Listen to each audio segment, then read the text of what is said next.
Hi everybody, it's Marcie, and today is Friday.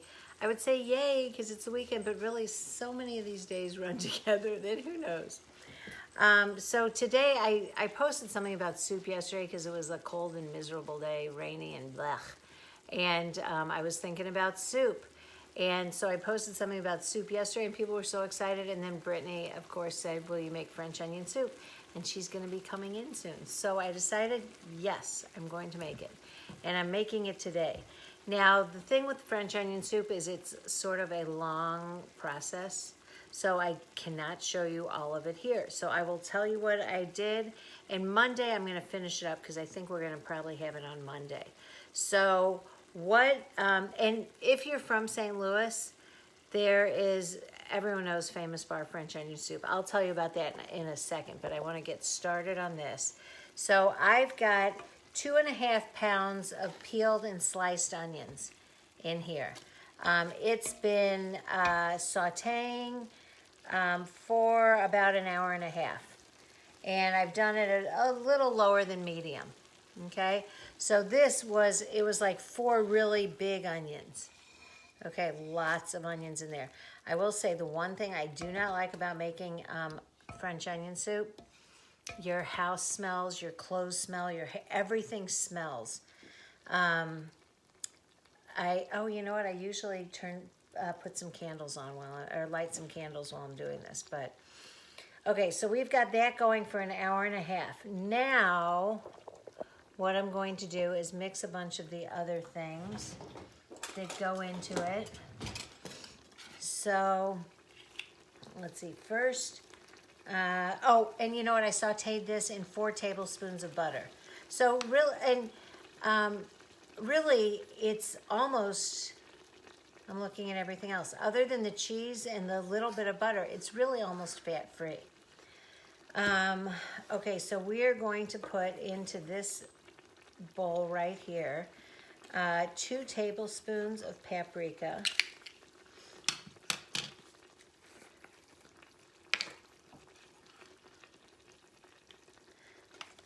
Let's see, 1,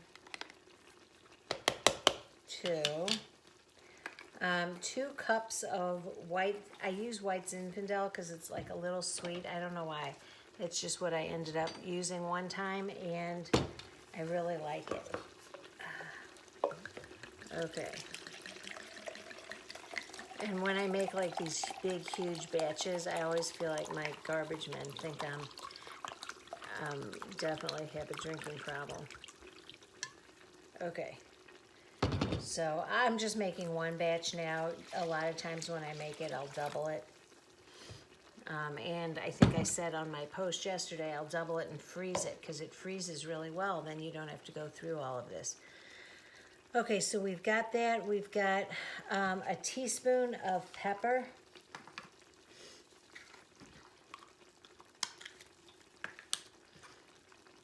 I think the original recipe calls for more. I am not, I don't like it too peppery. I always feel like you can add more salt and pepper to everything, but you can't take it out. Okay, so there's the pepper. And I'm going to, we use a cup of flour in this. I'm gonna add some of the flour now and some I'm gonna add later. I've measured it into this bag and it's a cup in there. So I'm going to do that. Mix this so there's no chunks.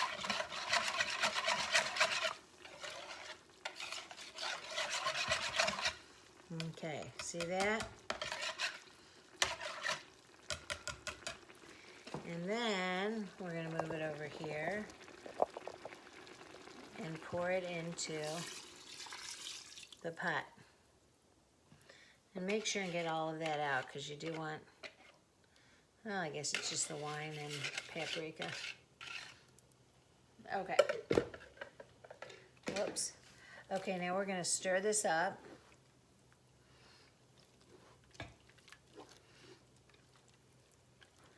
Just a little now. And we're going to add some bay leaves. We need 2 bay leaves, and after it's cooked, it's always, I can never find them until somebody gets them in their bowl. Ooh, these are really fresh. I just got these from Penzeys recently. So we've got 2 bay leaves going in there. And then we're gonna cook this. I'm gonna turn it up so it goes a little bit faster. We're gonna just let this sort of mix up well in here. Cook it for a couple minutes. And then we're going to add some beef broth. Now I use the beef broth. If you have vegetarians, by all means, go ahead and use vegetable broth. I've made it both ways when I've had vegetarians coming over for it, and it's great.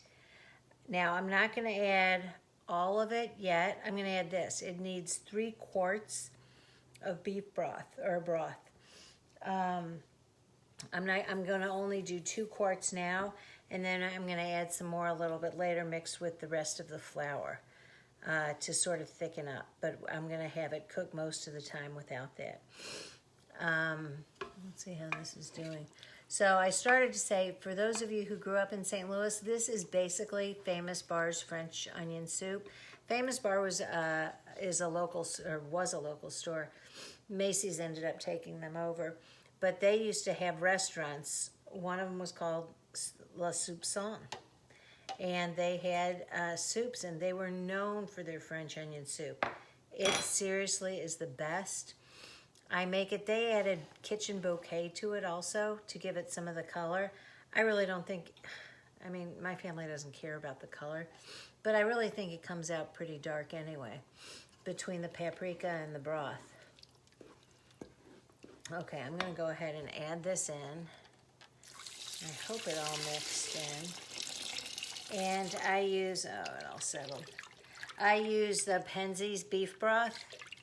I have some of this Better Than Bouillon. Those are both really good broths. If you have cubes, go ahead and use those. This is so funny. I'm not used to making like one batch. I'm used to making so much more. It's usually like coming over the top. Okay, so we've got this all stirred in now. Make sure it combines well. You don't want it sticking to the bottom. Okay, and now I'm going to let it simmer for 2 hours. That's why I said it takes a long time. Until it gets, for about 2 hours. Then I'm gonna add another quart of bouillon mixed with the rest of the cup of flour. And I wanna mix it I wanna make it really smooth because you don't want clumps in there. So I'm gonna mix the bouillon and the flour, and then I'm gonna take a little of the hot soup and mix it in there so it doesn't clump up, that it mixes in easier, or mixes in more smoothly. I'm not gonna show you that part because it's like boring, I just told you. But on Monday, I will show you putting it all together. Emmentaler cheese, get some of that if you're making this. Most of the places say Gruyere. I think Emmentaler is much better. Gruyere sometimes you get some that's sort of processed. Okay, so I am done for 2 hours. See you guys later. Have a great weekend. Bye.